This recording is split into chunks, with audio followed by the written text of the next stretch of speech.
Hey kids, good morning. How are you all?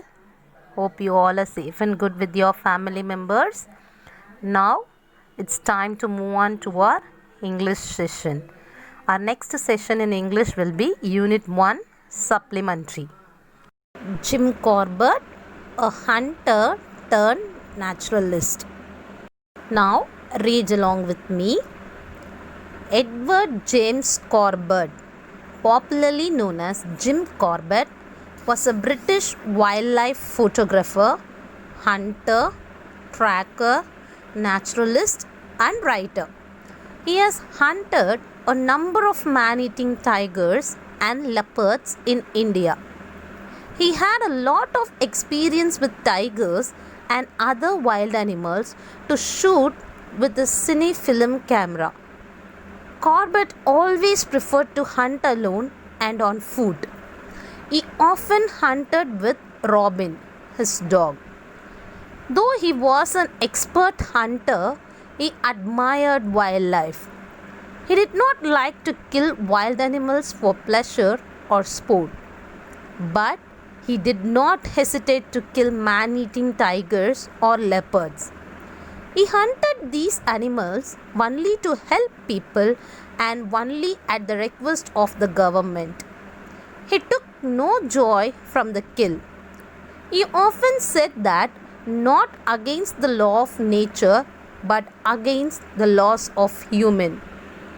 According to his theory, a tiger starts eating humans when they grow old or get hurt. As they cannot run fast, they start killing humans. People cannot run as fast as animals, so they become easy prey.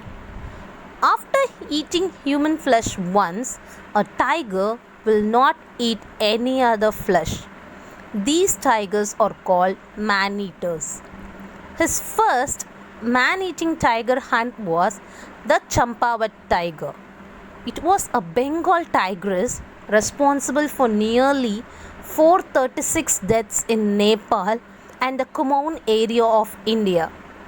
Her attacks have been listed in the Guinness Book of World Records as the highest number of fatalities from a tiger. She was shot in 1907 by Jim Corbett.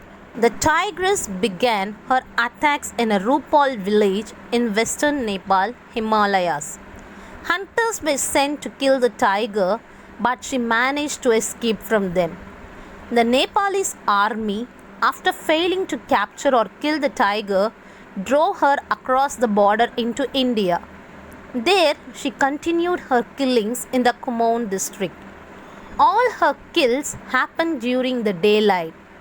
After several incidents, people stopped going into the forest to collect firewoods, fruits, roots, and other things. They were terrified to go out and refused to leave their huts from work after hearing her roar from the forest. The British government requested Jim Corbett to help the villagers. He agreed to hunt down the man-eater. He camped in the Kumaon district and started tracking the tigress.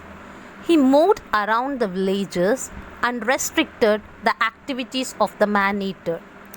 After several unsuccessful attempts, Corbett managed to kill the tiger when it killed a 16-year-old girl in a village near Champawat and left a trail of blood which Corbett followed.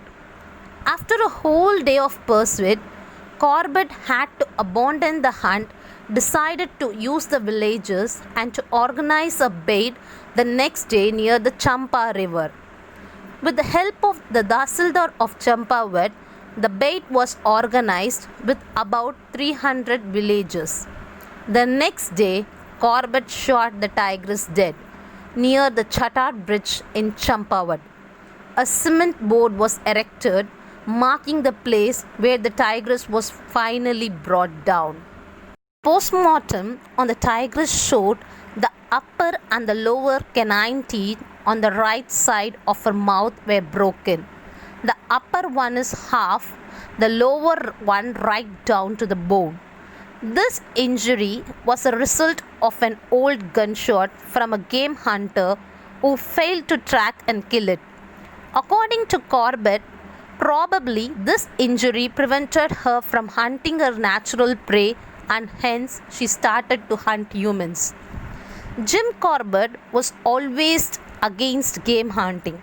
He strongly advocated that deforestation and human encroachment were the main cause of the mischief of wild animals. He went on lecturing tours to educate the people about the natural heritage and the need to conserve forests and their wildlife. He promoted the Association for the Preservation of Game and the All India Conference for the Preservation of Wildlife.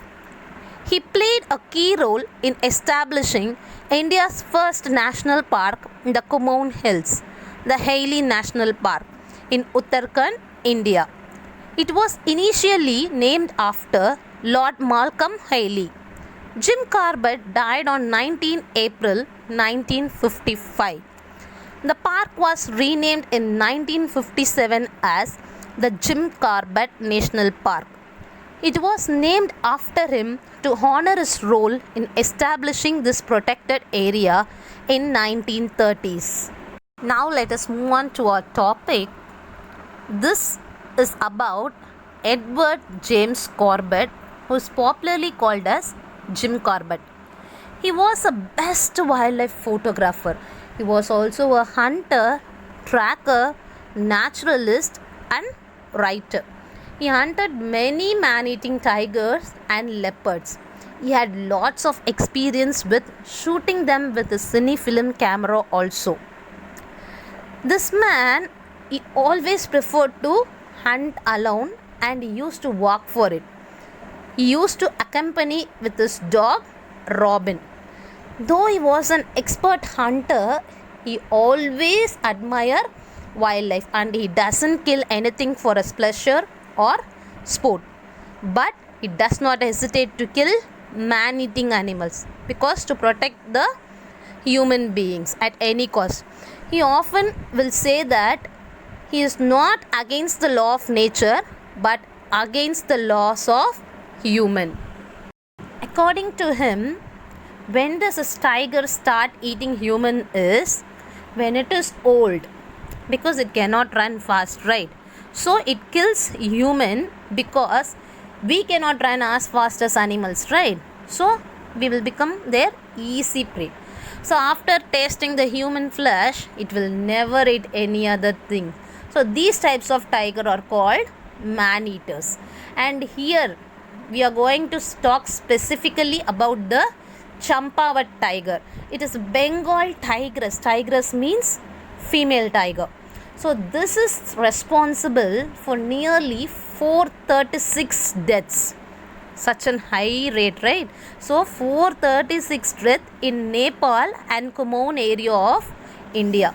This has been even listed in the Guinness Book of World Records for the highest number of fatalities from a tiger, which means it has killed. This tiger has killed the highest number of humans. This was shot in 1907 by Jim Corbett. Now let us see about our queen, the Champavat tigress. She, the tigress, began her attacks in a Rupal village, which is in western Nepal, situated in the Himalayas. So when she started hunting, many hunters were sent to kill the tiger, but she escaped, and even the Nepalese army failed to capture her. Only the thing they can do is they drove her across the border of India. There she continued her killings in the Kumaon district. All her kills happen only during the daylight. So when this incidents continued, even the people started coming out of their house because of the fear of her, fear of tiger. So the British government requested Jim Corbett to help the villagers, and finally he agreed to hunt down the man-eater. So he camped in the Kumaon district, he started tracing the tigress. He moved around the villages and restricted the movement of her. Restricted means he nearly kammiyakittaru. He restricted the movement. So after several unsuccessful attempts, he managed to kill the tiger. When this tiger killed a 16-year-old girl, it left a trail of blood, which Corbett followed. So Corbett had to abandon the hunt. He decided to use the villagers for it. And very next day, he organized a bait near the Champa River, and with about 300 villagers, Corbett shot the tigress dead near the Chattar Bridge in Champawat. So here a cement board was also erected marking the place where this tiger was finally brought down. Her postmortem report showed that her upper and lower canine teeth on the right side of the mouth was broken. Maybe this was also due to the injury which an old gunman shot. So this is also maybe the reason for her to start attacking the human beings, because she was injured and she cannot move further. So she decided to take the human beings as her prey, and she started hunting humans, and she succeeded in it with nearly 436 kills. So this was the end of the great Champawat tiger. So it was done by Jim Corbett. And this man, he was always against game hunting. He strongly advocated deforestation was the main cause for the mischievous of wild animals. He played a key role in establishing Hailey National Park in Uttarakhand, India, which was named after Lord Malcolm Hailey. Jim Corbett died on 19th April 1955, and the park was renamed as the Jim Corbett National Park in 1957. It was named to honor his role in establishing this protected area. So that is all I have for today. Complete your assignment and submit it. Thank you. Bye.